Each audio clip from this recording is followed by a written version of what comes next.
అసలు క్యాష్ఫై చేసే బిజినెస్ ఏంటి? ఒక చిన్న ఐడియా నుంచి 16 crores రెవెన్యూ జనరేట్ ఎలా చేస్తుంది?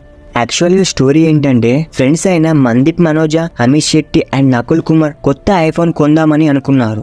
అదే టైంలో వాళ్ళ దగ్గర ఉన్న ఓల్డ్ సామ్సంగ్ మొబైల్ ని సేల్ చేద్దామని అనుకున్నారు. బట్ వాళ్ళ ఓల్డ్ సామ్సంగ్ మొబైల్ ని కొనడానికి ఎవరు ముందుకు రాలేదు. ఈ ప్రాబ్లం నుంచి వచ్చిన ఐడియానే క్యాష్ఫై. ఈ ముగ్గురు కలిసి 2013లో క్యాష్ఫై కంపెనీని స్టార్ట్ చేశారు. సో క్యాష్ఫై వచ్చేసి ఇండియన్ లార్జెస్ట్ రీకామర్స్ కంపెనీ. రీకామర్స్ అంటే రివర్స్ కామర్స్, అంటే యూజ్డ్ ఎలక్ట్రానిక్ డివైజెస్ ని సేల్ చేయొచ్చు, బై చేయొచ్చు. అంటే మీకు ఇక్కడ ఒక డౌట్ రావచ్చు, క్యాష్ఫైకి ఇంత మనీ ఎలా వస్తుందని. యాక్చువల్గా క్యాష్ఫై 2 ways లో మనీ సంపాదిస్తుంది. ఫస్ట్ వే వచ్చేసి యూజువల్ ఎలక్ట్రానిక్ డివైజెస్ ని తక్కువ ప్రైసెస్ కి కొని ఎక్కువ ప్రాఫిట్స్ కి సేల్ చేస్తున్నారు. అండ్ సెకండ్ వే వచ్చేసి సర్వీసెస్, అంటే మొబైల్ ని రిపేర్ చేయడం వల్ల.